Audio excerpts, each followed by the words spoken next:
Hello YouTube, I'm Heart of the Card Snap. For those of you who don't know me, I am a Silver Surfer 1 trick, and I am currently top 5 ranked in the world, meaning I am one of the best, if not the best Silver Surfer players on ladder. And today I will be teaching you how to build Silver Surfer.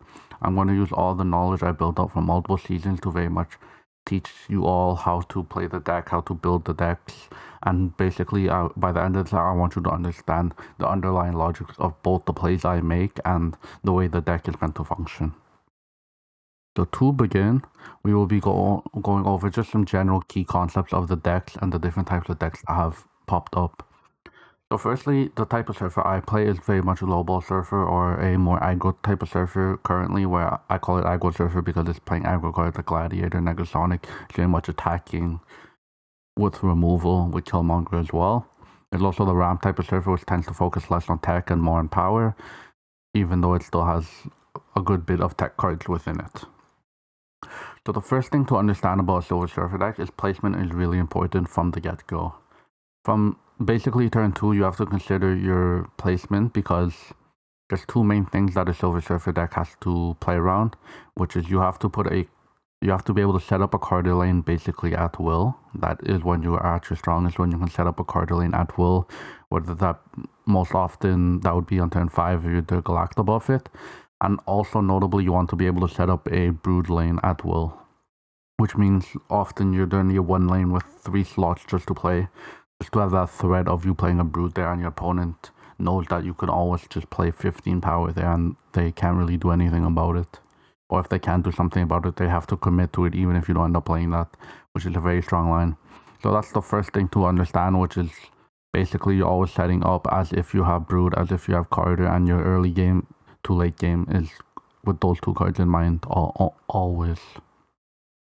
The second concept is every really good Silver Surfer deck actually relies on ramp. Even low ball Surfer relies on ramp in a different way. As I define it, ramp would be cards that basically effectively get an extra 3-drop on board in some manner. So this is Fastos, Luna Snow, Surge, Makari, and Surge. I put Surge twice, but it's Hope. So it'd be Hope, Makari, and Surge.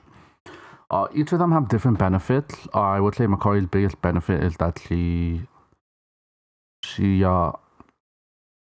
has the most active turns, because Makari effectively says you don't have to dedicate any turn to ramp.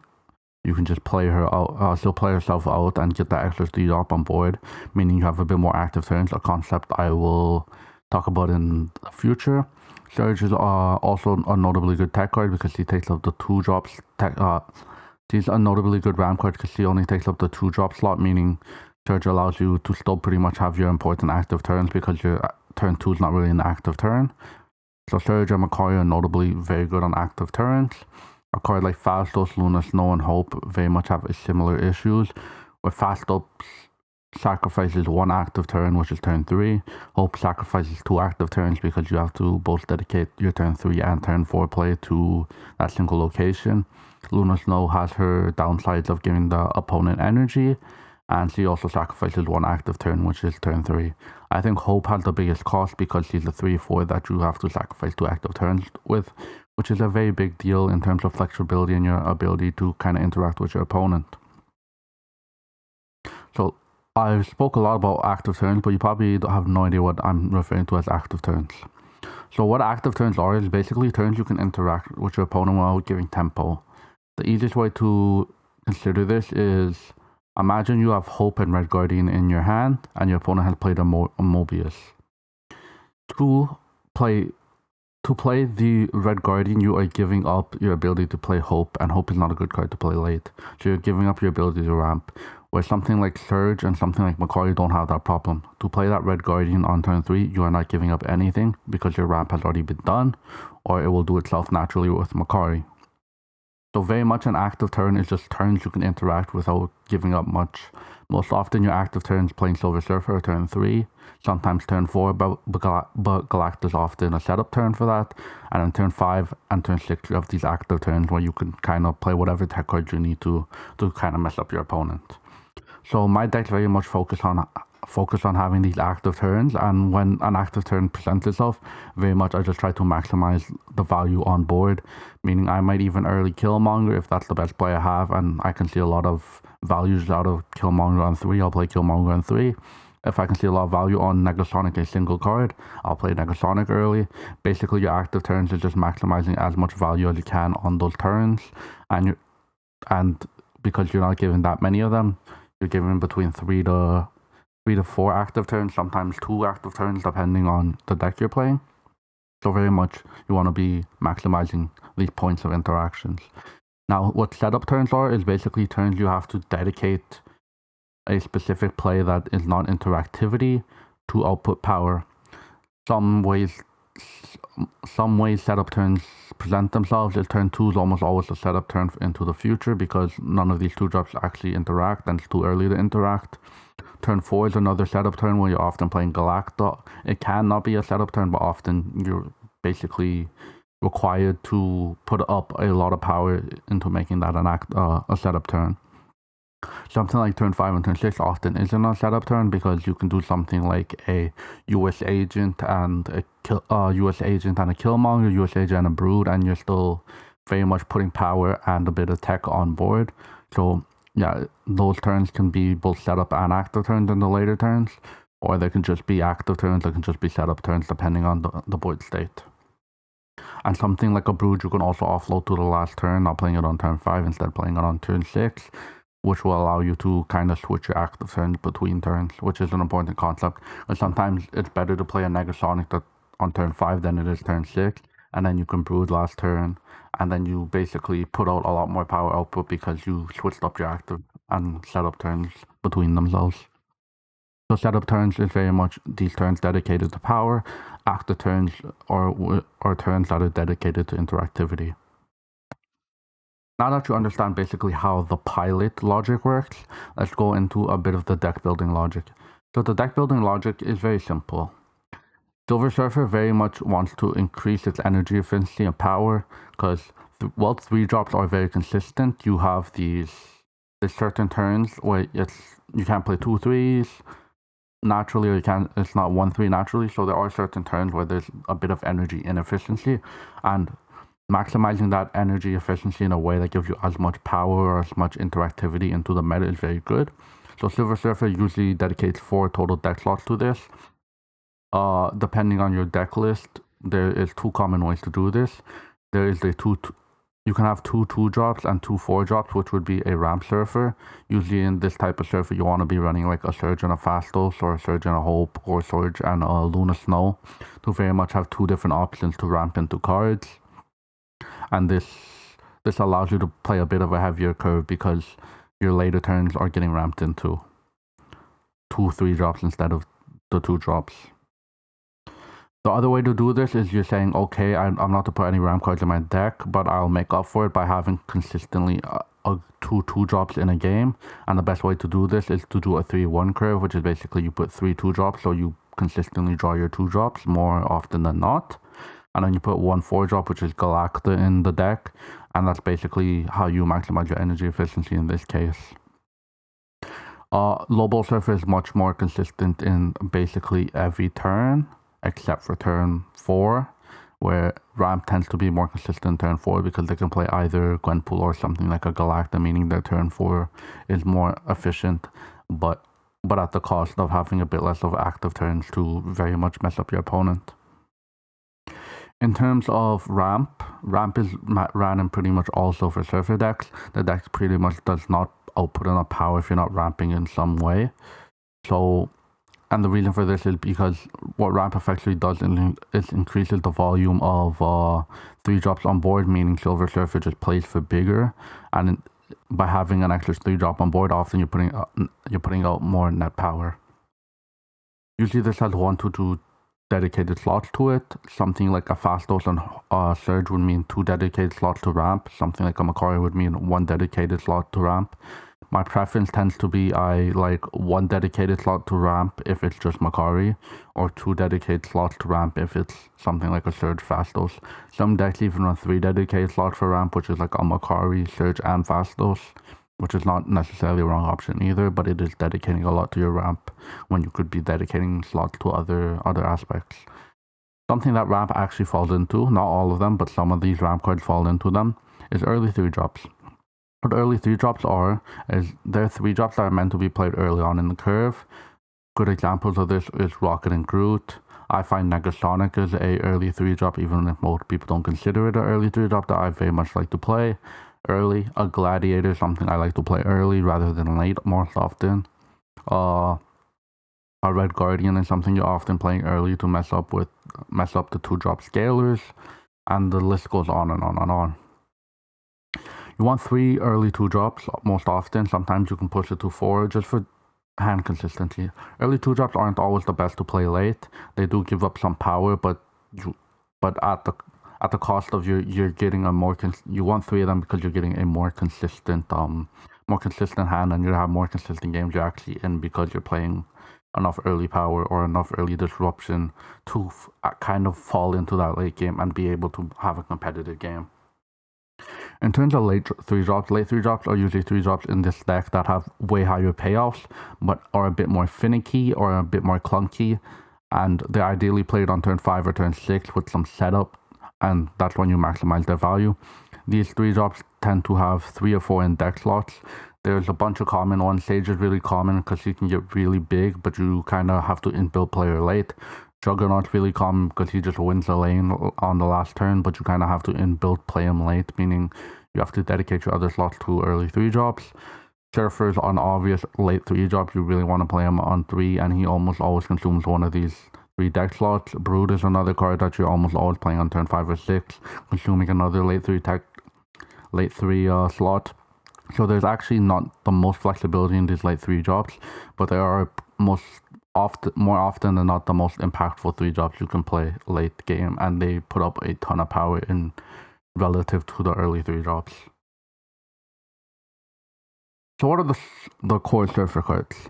First off, I'm going to address something because I know this question will go up. Shaw is not a core 3-drop. He is doing addition in a world of multiplication, and Shaw could be included in a generic or type of package deal, but he's not a core card. He just doesn't do enough to make him a core card. What the core cards actually are, there's only 4 core Silver Surfer cards. There's Brood, Carter, Galacta, and Surfer, and what these 4 cards say is we are going to maximize both the buffing and the multiplication aspect. We're going to put the best cards in those slots, and that's going to be our core of the Silver Surfer package. So what Brood and Carter do is 3 times multiplication. So whatever buffs you give them, they're multiplying it by 3, which outscales Shaw by a lot, and these are why these 2 cards in specific are the core cards, and why something like a Shaw is not, because his scaling isn't as potent as these 2 specific cards. Notably, these are the type of cards you have to play around regardless of your Silver Surfer deck. You need to note that Brood will require 3 late board spaces, and very much your early game is setting up in relation to the fact that you're probably going to need 3 board spaces free on turn 5 or turn 6 to maximize your Brood value. In a similar aspect, something like a card also requires you to fill up the lane. Something like a card requires fill power, which is basically the concept of being able to fill out a lane without necessarily playing a card, moving a Sam Shield into it, pulling a Fenris card into it. There's a lot of ways you can give fill power from different cards. Moving like a Rocket and Groot, there's a lot of interesting ways you can achieve that. But something like Carter really wants this fill power if played late, because she becomes like a 315 with Galacta and even bigger with other cards, and very much Carter is a card that you will be playing around because you really want her in that second slot and being buffed by Galacta ideally, and having a card move into there, and then you can play like your Silver Surfer, which plays around that Shang-Chi. So very much Carter is a card you kind of have to play around. She's very finicky, but her high rolls are way higher than almost any other card in this deck, and she is a game-winning card more often than not. So now in terms of the buffers, there's Galacta and Surfer, which basically act as this core for this buff, for these 2 buff cards. Well, basically drawing either of them is really good, and I think Galactus might be even slightly better than drawing a Silver Surfer. The thing is with Galactus, he's a +3 buff scaler, meaning while she has less total buffs than Surfer, her buffs are more potent, and buffing something like a Brood or Carter, which multiplies it by 3, does a lot more than the Surfer +2. Galacta, you almost always want to play it on turn 4. Sometimes you can justify playing it on turn 5, but more often than not, you want to play it on turn 4. And you do play Galacta according to your Brood and Carter setups. Meaning, on turn 4, you do say, how can I or can I play Galacta in a way that will allow me to have a Brood lane I can still buff up and a Carter lane I can multiply. And ideally, if you can reach both of those, you're in a very good board state to basically buff up your card and move something. You can play Brood last turn, get the buff there, play Surfer mid. Your Brood lane's really tall. The original lane you play Galacta in is really tall, and then your middle lane with card is really tall. So ideally, Galacta to be placed in relation to set up both a Brood and a Carter lane, though often it can be very hard if you're playing against something like a Clog, or if they start adding cards onto your board with like a Monster Island. But you're ideally trying to play both for a Brood setup lane and a Carter setup lane, with your Galacta being placed relative to achieving both of those end goals. So now the last concept in the Silver Surfer decks is packages and generics, because as you can see, there's only four dedicated slots. You do have that one ramp card most likely, so like 5 dedicated slots, but that's still a lot of cards you can basically fill up the rest of your thing with. So you're working with about 7 cards worth of 7 cards that have to fill out the various roles I mentioned before.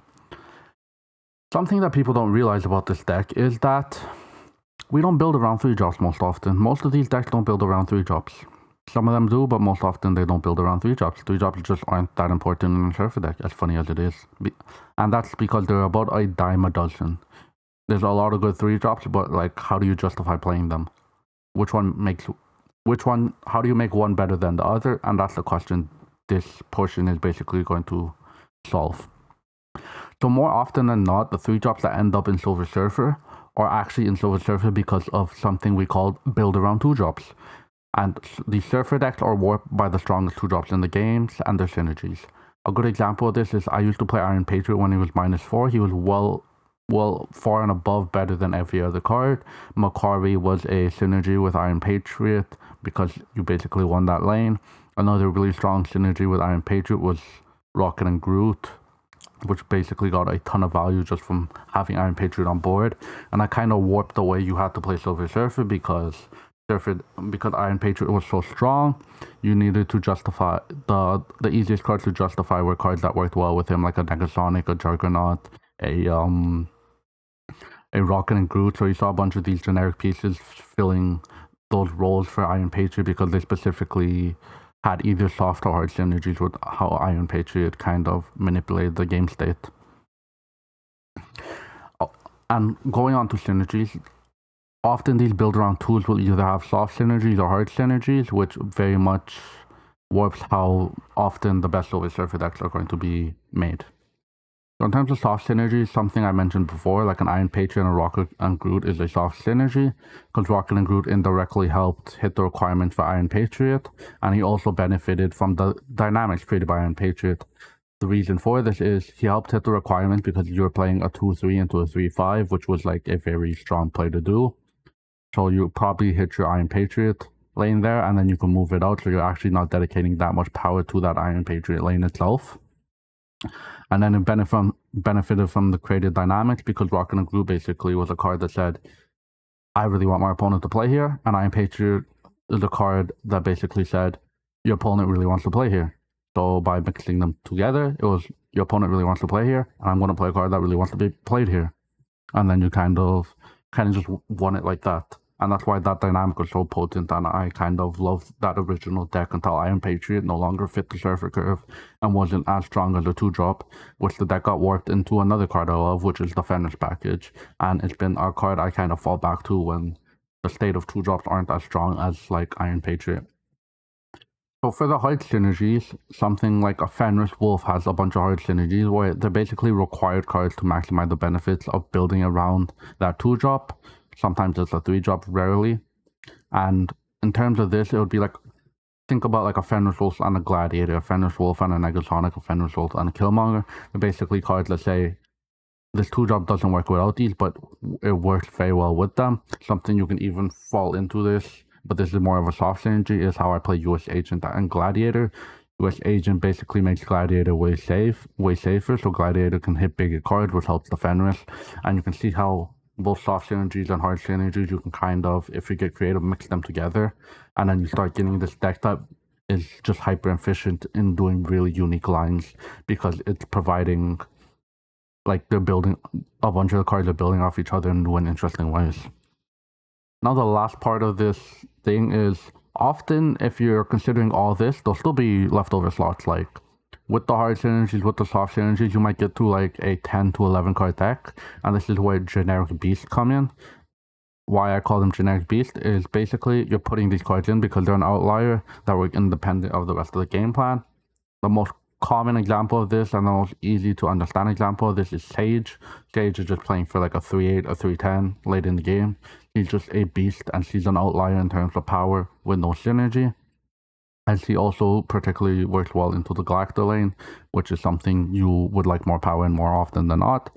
Another generic beast that often makes it into a list is Juggernaut. Juggernaut basically says, I'm gonna punch this guy out and just win the lane, making him an invaluable card into a bunch of surfer decks. But he doesn't often have either soft or hard synergies. He is just that good of a card and creates that much of an interesting dynamics that he just falls into these decks as like the last card or two, because he's just a generic beast. Thank you all for watching. You guys can check me out on twitch.tv at Heart of the Cards, Snap, or you can also just check me out on YouTube. I'll be posting videos like this a bunch, and I'm also probably going to be playing in tournaments in the future, whether it be the official Snap tournament or tournament ran by community members like Super Tech God. And if you want to check that out, I'll probably be live streaming at least some of my tournaments. So if you want to see a more competitive aspect of Silver Surfer and how this actualizes into actual competitive environments, feel free to check me out on twitch.tv. See you guys in the next video.